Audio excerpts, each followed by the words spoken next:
3 ദിവസങ്ങളിലായി നടന്നുവന്ന കുമ്പിടി മേലഴിയം ശ്രീ നൊട്ടനാലുക്കൽ ഭഗവതി ക്ഷേത്രത്തിലെ കുടിവെപ്പും നവീകരണ കലശത്തിനും സമാപനമായി. ക്ഷേത്ര സന്നിധിയിൽ ദിവസവും വൈകിട്ട് വിവിധ കലാപരിപാടികളും അരങ്ങേറിയിരുന്നു.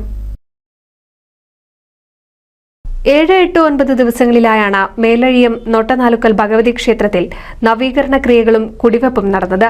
രാവിലെ ഗണപതി ഹോമം, സുദർശന ഹോമം, മൃത്യുഞ്ജയ ഹോമം, വൈകിട്ട് ഭഗവതി സേവയും പ്രത്യേക പൂജകളും നടന്നു. സമാപന ദിവസമായ വെള്ളിയാഴ്ച രാവിലെ കുടിവെപ്പ്, ഉച്ചപൂജ എന്നിവയും വൈകിട്ട് ദീപാരാധന 8 മണിക്ക് നെയ്യൂർ സുകുമാരൻ ആൻഡ് പാർട്ടിയുടെ തായമ്പകയും നടന്നു.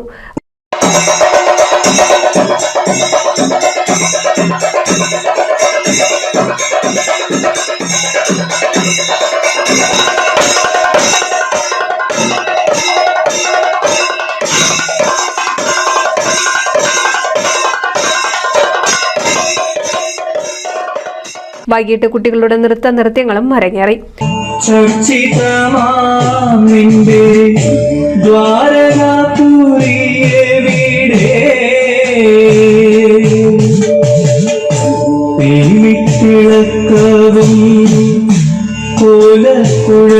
പാട്ടും അമ്പാടി പൈക്കളും